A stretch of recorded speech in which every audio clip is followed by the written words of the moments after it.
The Forage task group in Lake Erie has 5 charges.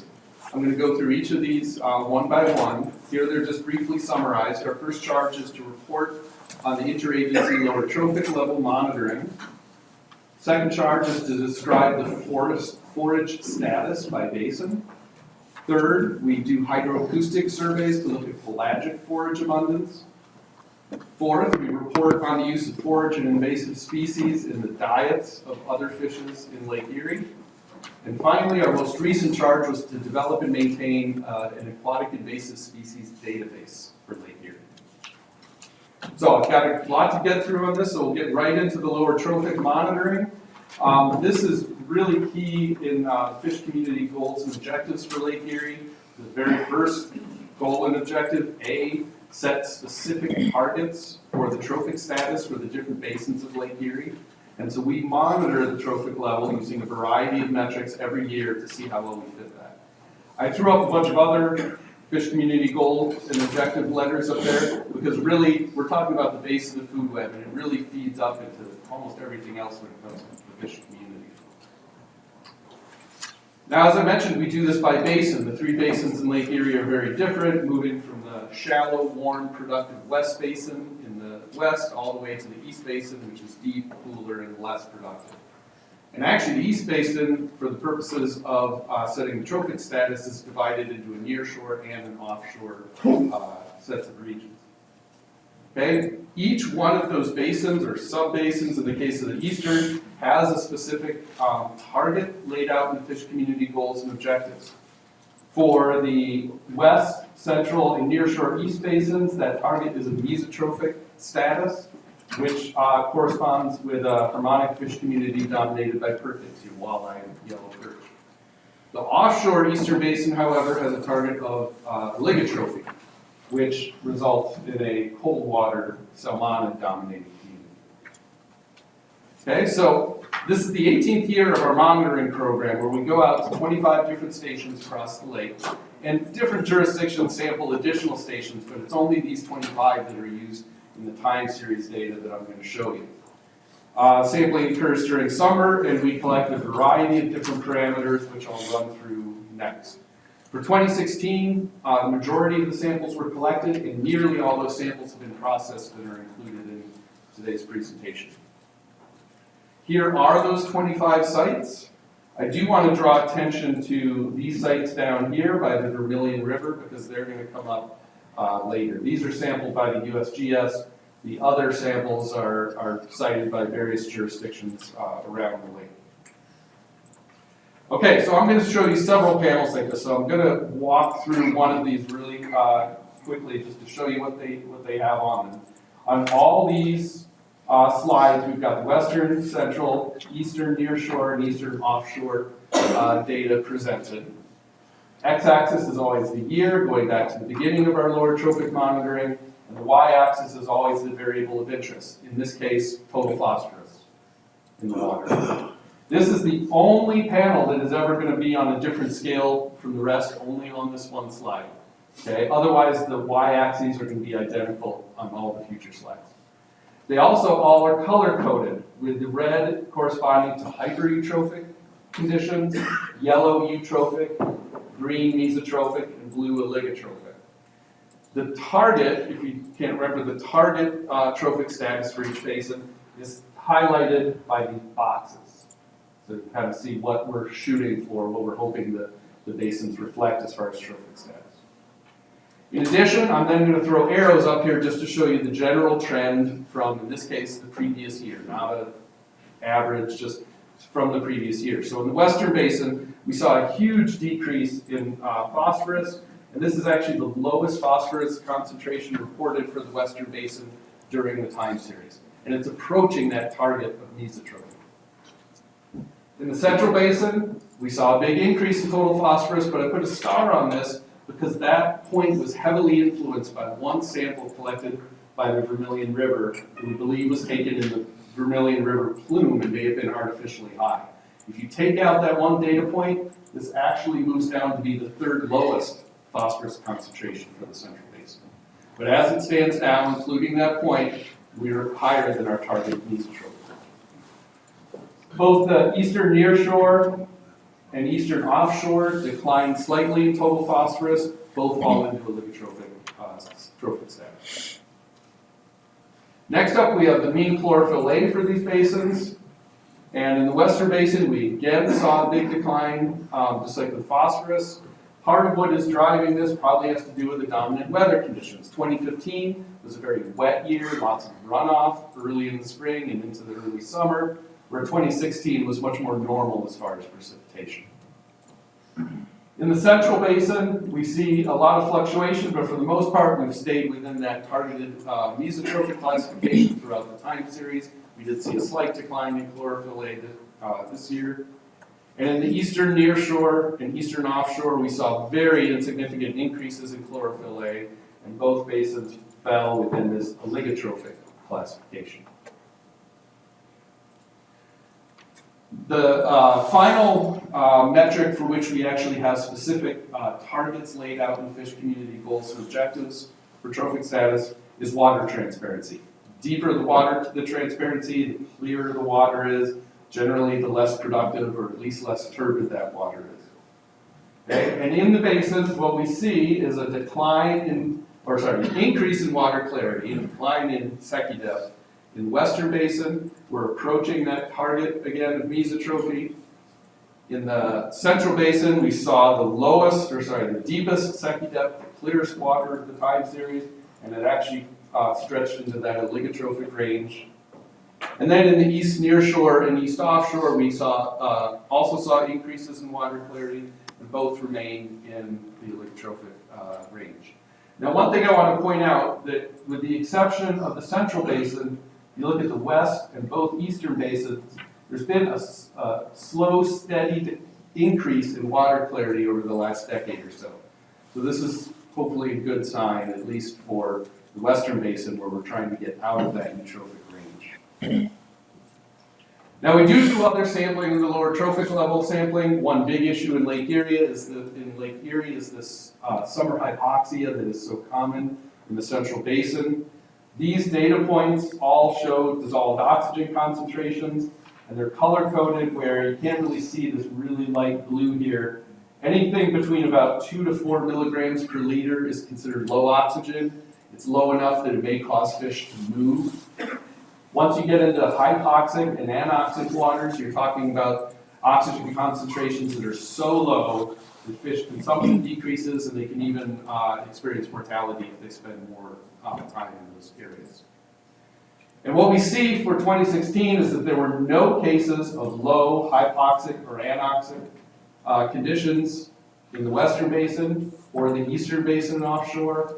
However, in the central basin, as with past years, we had, I believe, 5 cases of anoxia or hypoxia and 3 cases where we found low oxygen in that 2 to 4 milligram range. So not really a big change from recent years in any of the basins. Zooplankton is another thing we sample. Samples were collected for all basins in 2016. We do not have the data for the eastern basin yet. But basically, if you look at the western basin, there was a slight decrease in zooplankton abundance from the previous year, but we're still well above that long-term mean indicated by the dashed blue line. In the central basin, there was a slight increase in zooplankton biomass, but we're below that 10-year, or that 10 years, the time series mean. Okay, now one other thing I want to point out is that I think it's interesting that across basins, we seem to be maintaining the cladoceran biomass in the lake. And cladocerans oftentimes make up very good prey for young fish, things like Bosmina and Daphnia. However, the other thing that's contributing to maintaining that cladoceran biomass is the non-native species Bythotrephes. And you'll see when we get to the diet stuff, we do see Bythotrephes in fish diets. So there are zooplankton out there for fish to eat, even if some of them are non-native. Okay, so to summarize, here's that chart of the different trophic classes and the desired ranges. And if you remember the different basins, the eastern offshore, we want it to be oligotrophic, and the fish community goals and objectives specify mesotrophy for the rest of the lake. So how's it doing? Well, overall, the West Basin did not meet that target of mesotrophy. It's too productive still. The Central Basin met the target of mesotrophy, but you can see it varies by the different metrics as to what category it actually falls in. But overall, we classify it as meeting that mesotrophic target. The eastern nearshore has the opposite problem with the Western Basin. It isn't as productive as as was specified in the fish community goals and objectives, but the eastern offshore does meet that oligotrophic goal. Okay, now one other thing that I wanted to bring up, and this is not specifically something the Forage Task Group does, but it's obviously a hot topic in the lake. All this productivity can help feed harmful algal blooms. So these are data from NOAA, Heidelberg University, and others, showing the severity of the bloom for the last decade or so. And if you can see, in 2016, the bloom was classified as mild compared to the most severe bloom on record back in 2015. And again, this and some of the trophic status indicators that I presented earlier were probably driven a lot by these environmental conditions that we can't control. 2015 had a very high rainfall of 21.5 inches compared to 15 inches in 2016. Temperatures, however, were kind of the opposite pattern. Warm temperatures benefit development of a strong algal bloom because it was relatively dry this year. Even though it was the second warmest summer, we still did not see a very severe bloom. Okay, moving on to charge 2, trawl surveys, where we describe the trends in forage fish abundance. Okay, this again addresses a lot of the fish community goals and objectives. In the Western Basin, the interagency trawling done with Ontario and Ohio completed 70 trawling sites in August of last year. Only one of those had to be thrown out due to low dissolved oxygen, this point right here.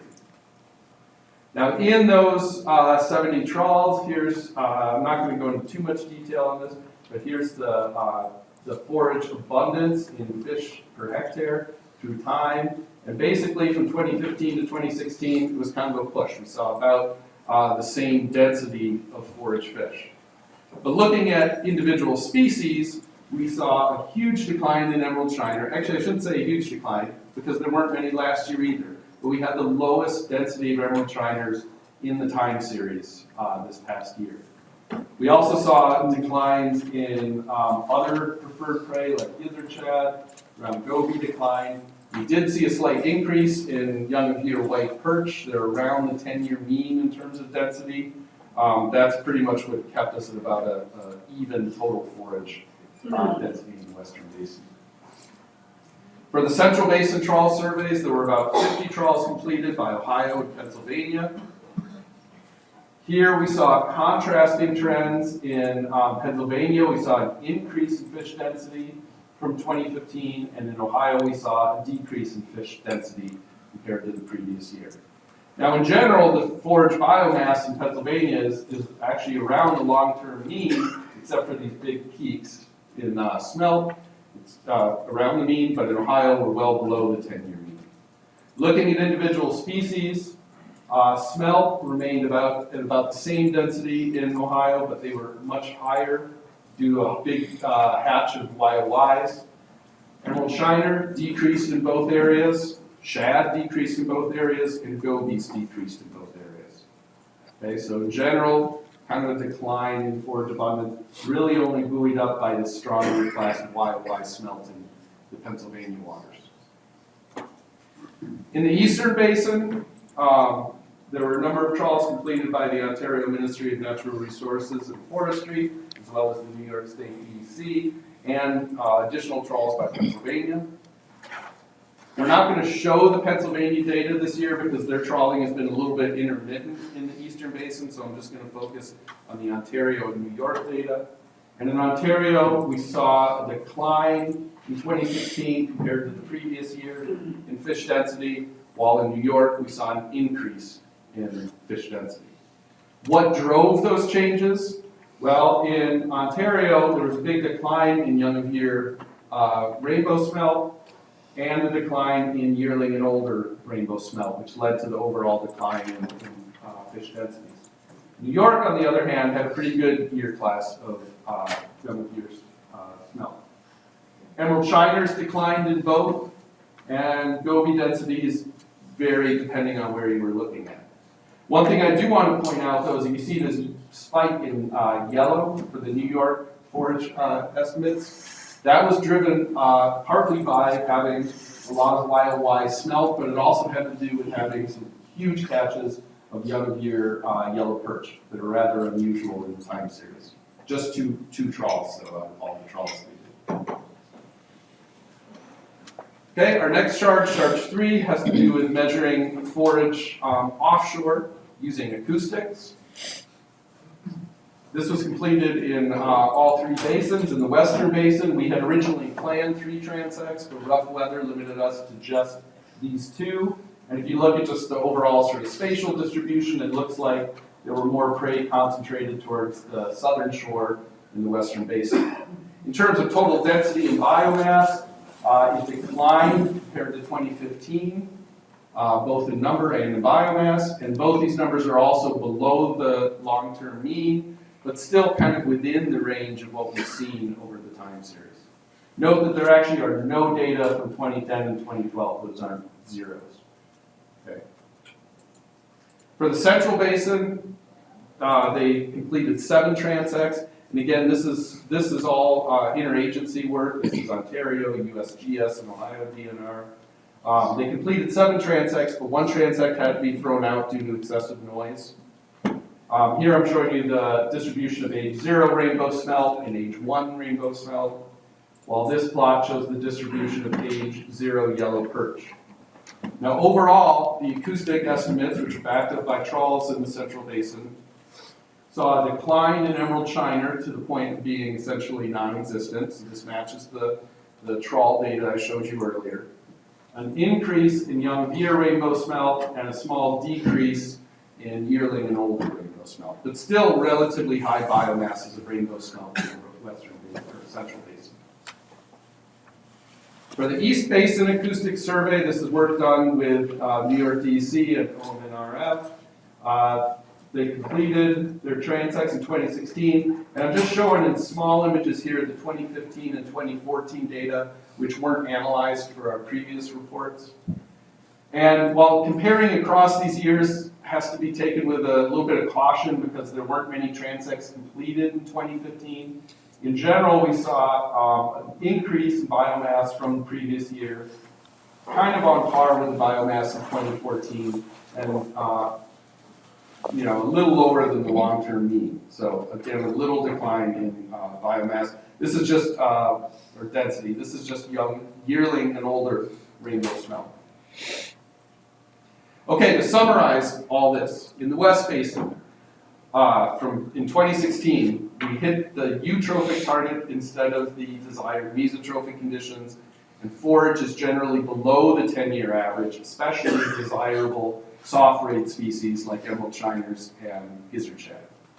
In the Central Basin, we met the mesotrophic target. We're actually approaching oligotrophic conditions in the Central Basin, and forage is also below the 10-year average, except for high YOY rainbow smelt. In the East Basin, the near shore was oligotrophic instead of the desired mesotrophic status, while the offshore met the goal of having oligotrophy. Forage responses were mixed in the East Basin, with a decline in rainbow smelt in Ontario and an increase in spiny ray forage like yellow perch and to some extent white perch in Ontario and New York waters.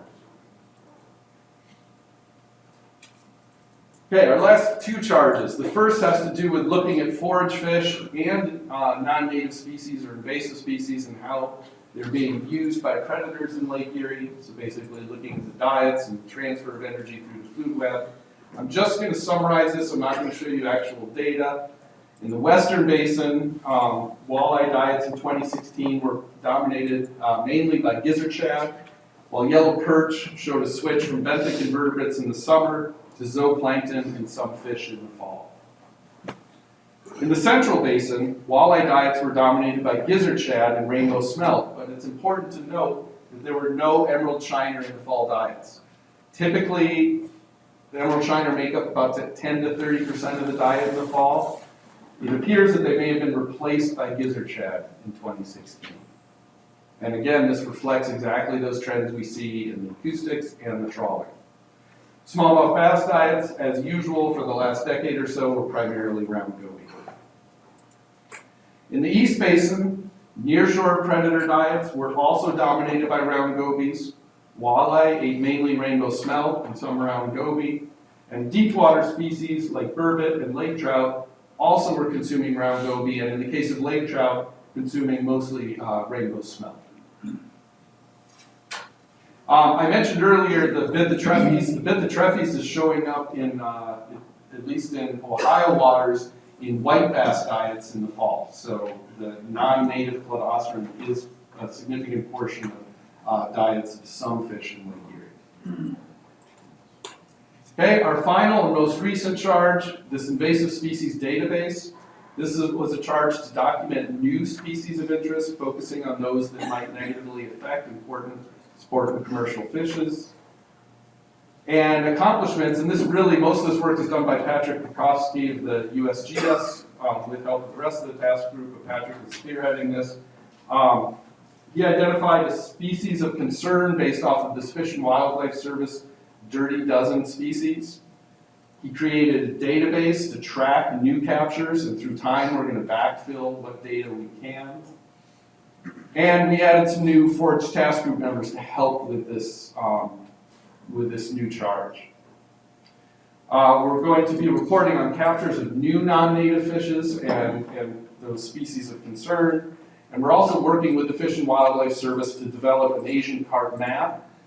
They already do this for some species like rudd, and it shows every place that sampling occurred, even if Asian carp weren't caught, and then it obviously identifies where they were caught. Now, just to give you an example, some of the sampling that's taking place around the basin, this is by no means complete, but to show you that some things are happening. As far as Asian carp, and by Asian carp here, I'm really referring to bighead and silver carp with these slides for the eDNA testing. But in Ontario, they sampled 93 sites and collected about 500 water samples for eDNA testing. One of those sites came back positive, right here. They then went back and did additional eDNA sampling and traditional fishery sampling and found no other carp, Asian carp in their sampling. Well, bighead carp in their sampling. In Ohio waters, the U.S. Fish and Wildlife Service also has an eDNA surveillance program. They sampled 9 different tributaries and bays on the U.S. shore of Lake Erie. Almost 1,500 samples were processed, and there were no positive detections for bighead or silver carp. DFO also has a Asian carp early detection program. And these are some of the sites that they sampled in 2016. This was done using conventional fisheries sampling, totaling 43 hours of electrofishing and approximately 6,000 hours of netting. They found no bighead or silver carp during this sampling. But we have found grass carp, which again, sometimes are lumped in with Asian carp. We have found grass carp. In Ontario waters, a commercial trap netter caught a male diploid, in other words, fertile grass carp near Point Pelee in August. The Ontario Ministry of Natural Resources and Forestry and DFO immediately responded with additional sampling, and they found no other Asian carps at that time near where this one was caught. Other sampling has occurred around the lake, and there have been a number of other reports of grass carp. In fact, kind of across the basin, there were 46 grass carp reported in 2016 in every jurisdiction except Pennsylvania. Other than Lake Gibson, which we'll get to in a second, 33 of the 36 caught in these other areas were diploid, which again is a problem because it means that they theoretically can reproduce. In Lake Gibson, which is up here near the Welland Canal, there were 10 grass carp caught and 2 of them were diploid. Some of these fish are being analyzed further to see if we can use microchemistry to say something about their heritage. Finally, as far as rudd is actually a species that's been documented in Lake Erie for over a decade. In fact, since 2005, I think there have been about 850 rudd reported. So we're not going to be including this in our tracking in the future because It is present, has been present, it's reproducing, and it's not as much of a species of concern as the grass carp and the other Asian carps. But in 2016, we had 2 caught in Long Point Bay, 154 in the Grand River, and 40 at various other sites marked by these red dots. So altogether for 2016, this is the total of what was added to the database for this year. I do want to point out some interesting findings, some pacu and piranha and shovel-nosed catfish found near Michigan. These are probably all aquarium releases, and really they're not high risk. They can't stand the cold waters of Lake Erie well enough to reproduce and be successful. But we are tracking them anyway. And finally, as with all the other task groups, we have in our executive summary out in the tables out there. You can also see our full report, which has more information. It can be found on the Great Lakes Fishery Commission website, or you can ask any Forage task group member to send you either a paper or an electronic copy.